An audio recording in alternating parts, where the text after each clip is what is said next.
All right, Steve, great to see you. It sounds like knowledge is achievement oriented. Is that accurate? Oh, that's a good question. Hmm.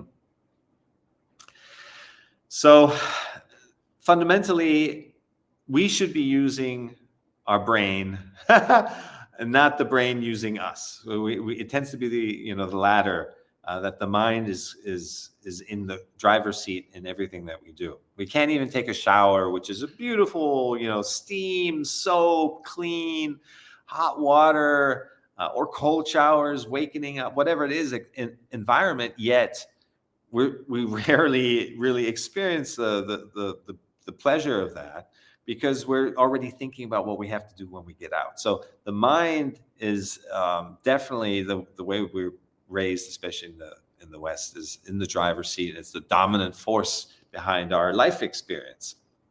So, and that's because we haven't learned through, somatic experiences, through meditation, through, um, mindfulness, which is all of that really.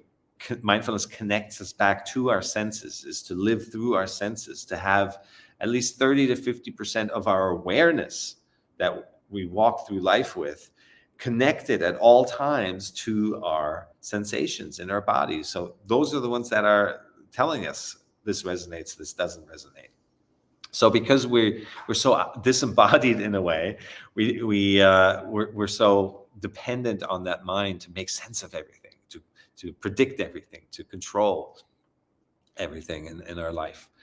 Um, and so there's a place for knowledge, um, but the if we're solely, focused on knowledge, it tends to lead us astray constantly. The mind is very flippant and fickle. One moment it thinks this is the way, next moment it thinks this is the way, and so, this is how we become so disoriented. Is we're always kind of chasing what we think is the solution, and when you do a simple breath exercise, for example, I like to do, where we focus on the breath, uh, you'll notice that within seconds the mind starts to wander. And so if we can't even keep our attention on something as basic as our breath for more than a few seconds without the mind wandering, then what is this tool that we have? How reliable is it really to guide us through life, and through these important life determining decisions? It's not a reliable tool. We can apply it, from a place of awareness and consciousness, um, but it's not a guidance system. Our guidance system is from within. It's our intuition. It's our inner blueprint. So I wouldn't say that, knowledge is just outcome oriented. We bring in our experience always, but again, there should be space, around our thoughts, so that we see a situation, it's happening, we have past experiences, thoughts are arising due to those past experiences, past conditioning. And as long as we have a choice to say, okay, this is how it used to be, but is the situation really the same? Is there something different about it? Then we're not just repeating the past. Then we're not just living from knowledge. As long as we can, apply our knowledge in a wise manner, in an aware manner, then it becomes helpful and useful.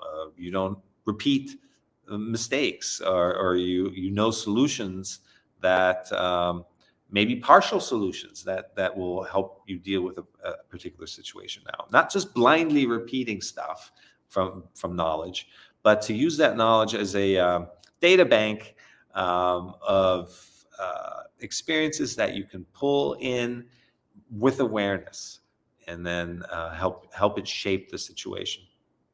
So it's a great question, but we shouldn't. Mindfulness is never about pushing away our thoughts. There's great thoughts. There's great knowledge that inspires us all the time. But again, that comes down to the ability to choose which thoughts to engage in and which ones to just let go, because they're just not beneficial to us. We are not our thoughts. If we can become aware of our thoughts, we're not our thoughts. We're not our feelings. If we can be aware of our feelings, then we're neither of those things. We are the awareness of our thoughts and feelings.